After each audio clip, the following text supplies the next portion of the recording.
All right, the great shallow debate. Should I be shallow? Should I not be shallow? Why does it matter? And what about players like Phil Mickelson that aren't quite as shallow? Well, first we're going to talk about why you want to be shallow, and then I want to talk about a bucket drill that's going to help you to do this. So one thing to really realize that a lot of people don't is everybody shallows at some point in the downswing. If I shallow early and I get this club pointing somewhere down in the general vicinity of the golf ball, now I can rotate through, the club's already on plane, it's where it needs to be. If I start down a little steep and my left wrist gets a little bit cupped, I start to pull down with my hands tend to go this way and kind of pull the club in. That's going to start with this club shaft steeper, now pointing more down toward my toes. Well, I can't keep on swinging down there, I'm going to hit my toes, I'm going to hit a foot inside the golf ball. So everybody, even players that start down steep, shallow the club out, but it doesn't happen until later in the downswing. So basically, with anybody, everybody shallows the ball or shallows the club some point in the swing. The players that shallow it earlier, in my opinion, have an advantage because now they don't have to feel like they have to get the club on track. The players that shallow it later, start down a little steeper, they have to get this club back on track in the downswing. Now, that momentum of the club kicking inside can make it really easy to block shots. A lot of times I see players maybe struggle with their directional control, struggle with control of their driver if they're starting down a little bit steep. If you're blocking it to the right, if you're feeling like that club gets stuck in behind you, this can be a great tip for you. So that's what I would say. Everybody shallows. I would prefer a player shallow early. That way we can get the club on plane. Then you can just go ahead and rotate on through there, swing as hard as you want to, and you don't have to make some compensations to get the club back on track. Let's go ahead and get started. All right, so I'm joined here with Top Speed Golf certified instructor Quentin Patterson. He's going to be reading some of the flight scope numbers. We're going to do it the right way and the wrong way. Let's jump right into it. So first, let me do it the wrong way. Now, when you have this bucket here, as you go to the top of the backswing, what I see players doing typically is rolling the club inside and then rolling it on top as they start down.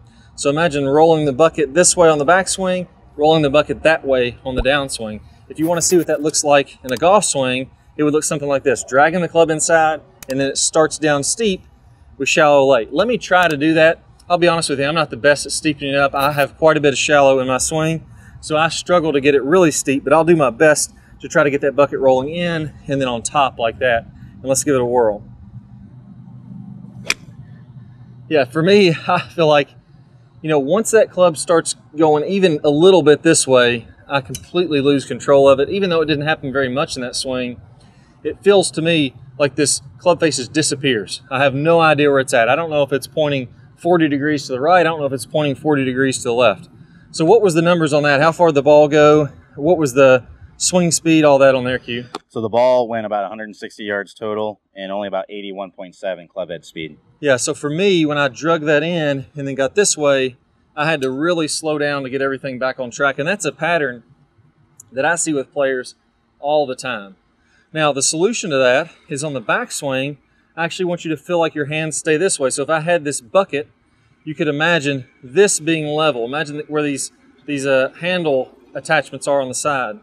If I'm here, I would be my right hand on top of my left hand. You could even take the bucket this way and say, okay, I'm going to be pouring water out of this bucket as I'm going back.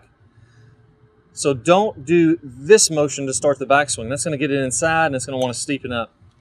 I want to be here on the backswing. As I start my downswing, then I'm going to turn the bucket to the right. That's that shallowing move. That actually happens at the end of the backswing and the start of the downswing to get that club really in the slot. Then as I come on through, I can go ahead and release it. Let me show you what that would look like with a golf club. So again, this is the bad motion, rolling it inside, steepening it up. I want to feel like I'm pouring the water out in the backswing. That's going to keep my club a little outside my hands. And then from there, I'm going to let that turn back in the downswing. So it's a downswing move. This is where a lot of players struggle with this. They try to shallow it out in the backswing. It's actually a end of the backswing, beginning of the downswing move. Now, once I do this and I get that club on plane at the start of the downswing, now my butt end of my club should be pointing somewhere toward this golf ball. It's okay if it's a little inside the golf ball. It's okay if it's a little outside the golf ball. It doesn't have to be precise. We just don't want it in here by our toes or we're going to have to make big compensations. But once I get it pointed toward that golf ball, now I can rotate through the shot as hard as I want to, and I'm going to be able to hit a pretty straight shot. My club's already lined up to the golf ball. I can rotate on through as fast as I want, and I'm going to be able to make pretty solid contact. So let's go ahead and try this one out and see how the numbers change. There we go. Wasn't even the best hit shot. Maybe 5 feet or so left of where I was aiming. A little bit thin, but because everything was on line, I really got away with it. That would be a shot in the middle of the green. So what's the numbers on that one? So about 198 yards and 97.7 club head speed. So picking up, what, almost 20-something yards? And yeah, what was the swing speed? 97.7. So I was able to swing 15 miles an hour faster by shallowing that club out. So again, I want to feel like my bucket is here.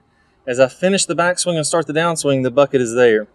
You may feel like your logo of your left hand is toward the sky, the palm of your right hand is toward the sky. That's getting that club inside. And then from there, again, I can go ahead. Now that I got it in the slot, I got it from the inside, I can swing as hard as I want to, and I don't have to worry about rerouting the club. Let's go ahead and try one more out. There we go. Really solid on that one. Almost the exact same line, maybe 5 feet left of where the flight scope's lined up. What were the numbers on that one, Q? So 200.3 yards and then 98.7 club head speed. So not going to hit it a whole lot better than that. Now there's one piece that's missing with this. We talked about how to get that club shallowed out on the backswing. How do we square up that face now? A lot of times what I'll see players doing is they shallow out this club with the bucket like we talked about. This is turning this way, but then they keep the bucket open the entire time. If I do that with a golf swing, that would be me shallowing out. The face is open, it stays open the entire time. That's going to leave you with a shallower swing. It's going to look better on camera, but you're going to hit that ball a mile to the right. It's going to be a glancing blow. It's going to feel fairly weak.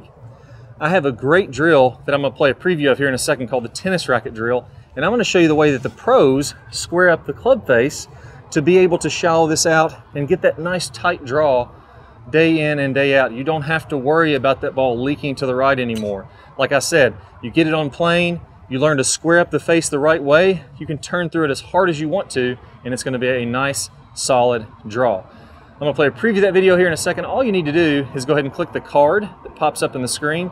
If you don't see that card that pops up here somewhere, don't worry about it. Go down to the description below, click the link there, and you'll get instant access to that video. It's the perfect thing to add now that we're shallowing it out. So get the bucket down, number one, and then once you get that down, you still have a second piece. Go to the tennis racket drill, and that'll bring the whole thing in together for you. You're going to play some fantastic golf. Let's go and get started. Good player problems. We're going to talk about shallowing that club shaft out as we're starting down, as we're doing this rotating of the face that we worked on in the last video. As we start this downswing, what you'll see with basically all of the top players is instead of coming kind of over the top and letting the hands come out away from their body, letting the club come out away from their body, again coming down steep into the ball and then having to open up, kind of fillet open the face and add loft to it. The flattening of the shaft should happen as soon as we start down. So as we start this downswing, what we want to have happening here, you can imagine that if I draw a line from the hosel of my club up through my right elbow, that's my swing plane line, my elbow plane. As I go to the top of the swing, I'm going to be slightly above that. And then as I start down, I want my hands to start to shallow out. I want the club to shallow out inside of this elbow plane. And at the same time, I'm going to be